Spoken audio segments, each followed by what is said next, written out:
खोब मोनसे गोजोनथाव आरो मोनसे जोङो नुदों मोनसे जोंनि जे जेनेरेशना बेवहाय गोबां माने मोसाखावरि बिथांमोन लोगोसे गुबुन गुबुन सिफुं सुनाय खाम दामनाय सेरजा हुनाय बा गुबुन गुबुन बिथिंजों जायफोर बिथांमोना सोलोंनो गोसो जानानै दंमोन बिथांमोना बेवहाय सोलोंफैदों। मोसानाय बिथिङाव दावस्रि देलाय बागुरुम्बा बा गुबुन गुबुन बेवहाय मोसानाय बेवहाय आग्रह जानानै गावनो गोसो जानानै बे हारिमु मावदेयाव बाहागो लाफैनायखौ जों नुनो मोनदों।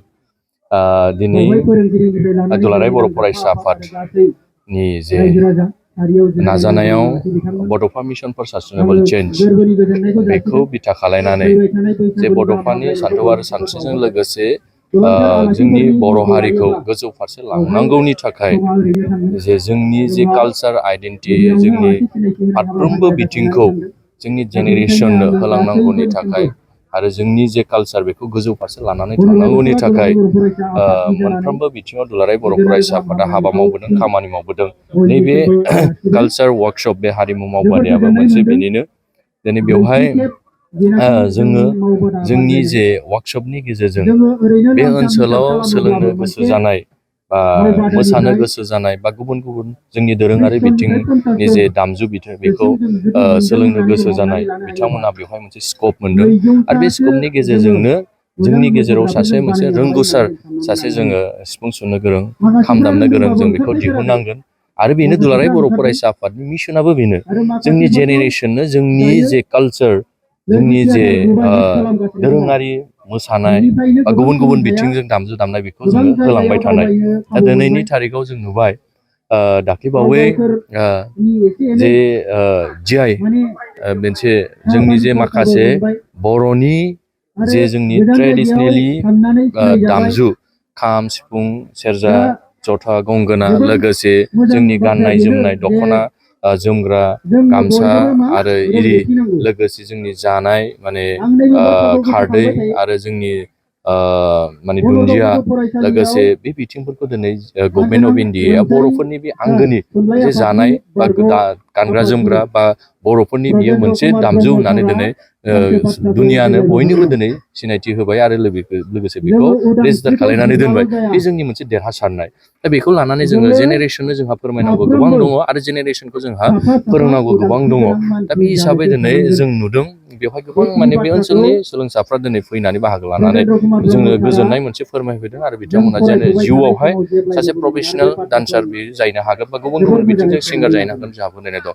दिनै नरेन्द्र मदि माननाव गेदेर बिथां जे भारतनि प्राइम मिनिस्टार बिथाङा मोनसे बाथ्रा बुंबाय थादों दिनै स्किलखौ दिनै गोसो होनानै आदबखौ गोसो होनानै दिनै खामानि मावदों। साफ्रोमबो सुबुंनो दिनै साख्रि होनांगौआ बे जयगथा नङा। मानो होनबा दिनै गुबुन गुबुन बिथिंजों बयहाबो मोनसे माने आदब दङ। बे आदबखौ लानानै दिनै गाव गावबागाव थांनानै थायो। दा दिनैनि थारिखआव दिनैनि जे नरेन्द्र मदि दैदेननाया दिनै स्किल बेस खालामनो थाखाय इन्डियाखौ दिनै नाजादों। दिनै फ्राय बावहाय जाय मानसिया दिनै मोसानो गोरों बे बिथांखौ दिनैहाय जायगा मोनगोन मोसानायनि बिथिङाव। जाय मानसिया दिनै गेलेनो गोरों बे बिथिङाव गेलेनायाव बिथांमोना जायगा मोनगोन। जाय माने दिनै लेखा गोरों बिथांमोना दिनै साख्रि बाख्रियाव दिनै जाय गोसो होदों बिथांमोना जायगा मोनगोन। दा दिनैनि थारिखआव जोंबो बेखौनो लुबैनानै जोंनि इयुन जेनेरेसनखौ साफ्रोमखौबो सुबुं सम्पद बानायनांगौनि थाखाय हिउमेन रिसर्स बानायनांगौनि थाखाय जोङो दुलाराय बर' फरायसा आफादजों लोगोसे जोंनि दुलाराय हारिमु आफाद लोगोसे जोंनि माखासे माहारियारि आफादफ्रा अर्गेनाइज खालायनायनि गेजेरजों दिनै बे वार्कशपआ सोलिदों आरो जेनेरेसनखौ जोङो मोनसे ब्राइट मोनसे गोजोन हिउमेन रिसर्स बानायनायाव दुलाराय बर' फरायसा आफादा दङ जेब्लायबो आरो हेफाजाब होबाय थागोन। खुलुमबाय। गिबियावनो रंजालि बैसागु फैगौ बेनि बयनिसिमबो रायजो राजाफोरनिसिम आङो गोजोन गाहाम हामलायनायखौ आं बे समाव बावहरदों बनरगाव दख'रा दुलाराय बर' फरायसा आफादनि जानानै। बड'फा गोजोरथियारि सोलायनाय मावथांखि बेखौ लानानै जोंनि जेनाखि हारिमु मावबादा बनरगाव दख'रा दुलाराय बर' फरायसा आफादा जोङो गसखाथा दालाय आफादनि सिङाव जोङो बेखौ बानजायदों। थांनाय 29 मार्चनिफ्राय लानानै 7 दिनै एप्रिल बेसिम जोङो गासै 9 दिननि जोङो हाबाफारि बानजायदों। दा बावहाय गोबांथार जोङो फिथाइ थायदों होननानै जों साननानै लानो हायो, बुंनो हायो। दिनै 4थि खेब जोंनि जेनाखि हारिमु मावबादा बेवहाय खमावबो दिनै फोजोबनाय हाबाफारिसिमाव जोंनियाव 80सोनि गोबां जोंनि गोदान लाइमोनफ्रा बावहाय बाहागो लादोंमोन। जोङो बे हाबाफारिखौ लोरगि थियेटार ग्रुप आरो बनगाव दख'रा दुलाराय बर' हारिमु आफाद आरो बनगाव दख'रा एबसु जों जथायै जोङो बे हाबाफारिखौ बानजायदों। दा बेवहाय जोंहा गोबां गोजोननाय दङ जे जोंनि लाइमोनफ्रा जोबजासिम जे जोंनि मावबादायाव मदद खालामफैबाय, मोसाफैबाय, सोलोंफैबाय आरो रोंबाय। दिनै जों बिथांमोननि मोसानायखौबो नुबाय। फैबाय थानाय समाव इयुन समाव बिथांमोनहा साफा साफा मोजां मोसागिरि जाहैगोन, जों बेखौ साननानै लानो हायो। दा बेवहाय लोरगि थियेटार ग्रुपआवबो बिथांमोना थाङै थाङै बाहागो लाहैबाय थायो, मोसाहैबाय थायो। बिथांमोना गोबां गोजान गोजान जायगाफ्राव थांबाय। जोंहा दख'रा आफादाव हारिमु आफाद गैयामोन। दा बिथांमोनखौ जोङो दाखालिहायो जोङो दानानै लाफुंनो हाबाय आरो बिथांमोनहा जागायबाय खामानि मावनो। जोङो साननानै लादों बेखौनो, बनरगाव दख'रायाबो हारिमु आफादाव खुनु जाहाथे उन जानानै थाया। गेलेमु बिथिङै बनरगाव दख'राया गोबां नाम दङ।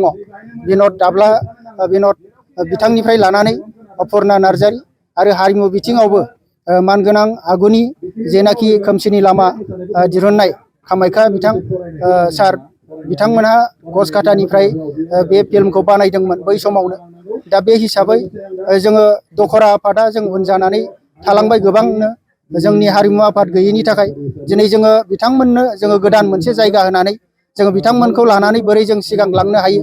जोंनि दुलाराय मुलुगाव जोङो दख'रा आफादखौ जोङो दख'रा आफादनि गासै जोंनि मोसागिरि बिथांमोनखौ जों बोरैहाय जोङो गोजौ फारसे दैथायहरनो हायो, दैदेननो हायो, लांनो हायो, खालामनो हायो।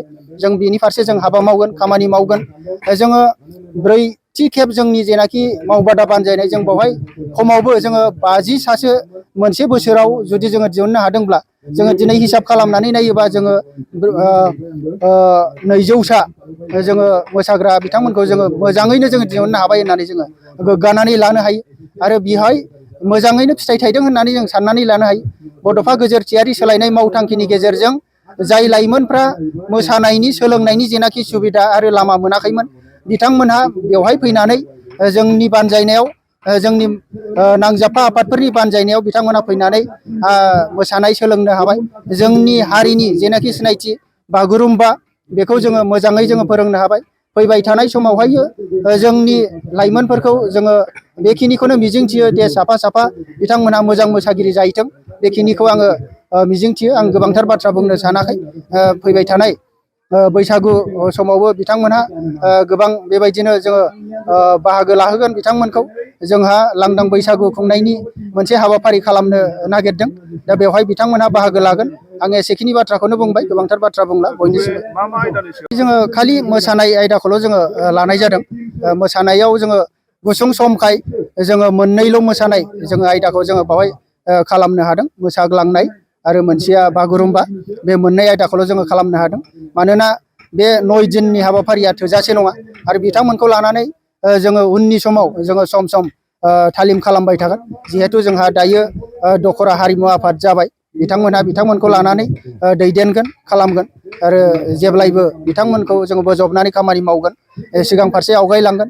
दख'रा आफादाबो जोङो सम लानानै बोथोर लानानै जोङो जोंनि जेनाखि सोलोंसा बिथांमोनखौ गोदान गोदान जोङो दिहुनगोन आरो गोजामफोरखौबो जोङो नांगौ रोखोमनि जोङो जेसेबां हायो जेरै हायो जोङो मदद आरो हेफाजाब होनो थाखाय सिगांगोन। बेखिनि बाथ्राखौ आं नोंथांमोननिसिम फोरमायबाय। एसेखिनिखौनो बुंनानै आं फोजोबबाय।